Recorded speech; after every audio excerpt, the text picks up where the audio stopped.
Most people ask the wrong question about gold. They ask, is now a good time to buy gold? I think a better question is this: what happens if I don't invest in gold? See, gold doesn't rise because the world is coming to an end. It rises when confidence quietly fades. Well, confidence in what?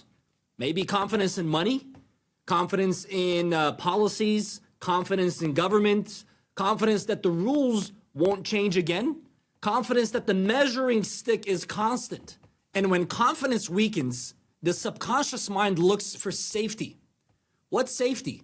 Well, the safe haven asset that we've lived through for 5,000 years is gold. Gold has always lived in that space. It's not about excitement. It's not about speculation. It's about stability.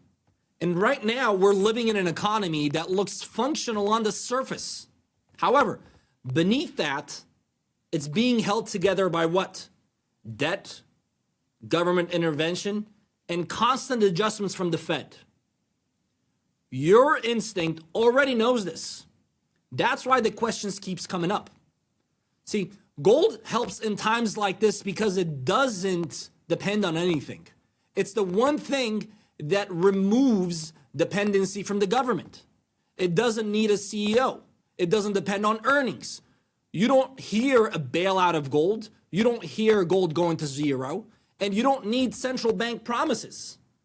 Folks, gold simply exists outside the system that keeps changing with the rules. That matters more to people right now as soon as they start realizing.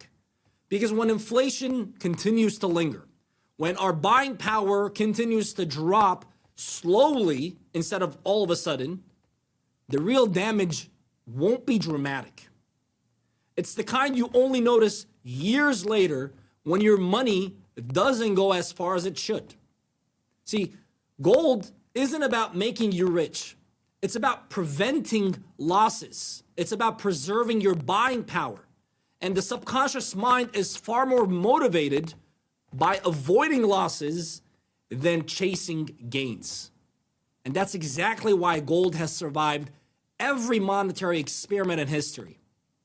Not because people were afraid, but because they wanted control.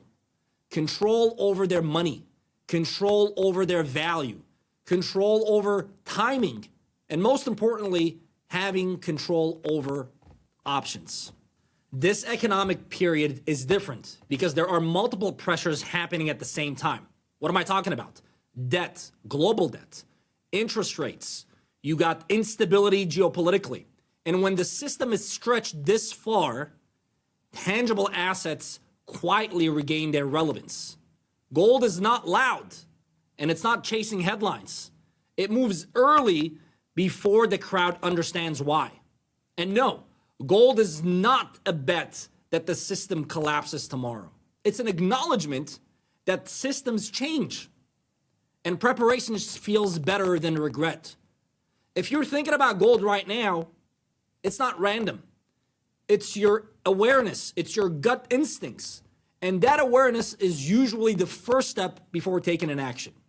If you want to learn a little bit more about gold, to determine if it's the right fit for you, why it matters, why is it a good idea, how much should I consider doing? Should I use a retirement account? Should I use my personal funds? Where should I store it? At home, at a depository? And I'm certain you might have a lot more questions. If you're looking for no pressure, education first type of an approach, click on the buttons below, either book an appointment, request your information, and comment on what you'd like to learn more about. Because peace of mind isn't something that you buy later. It's something that you position for in advance.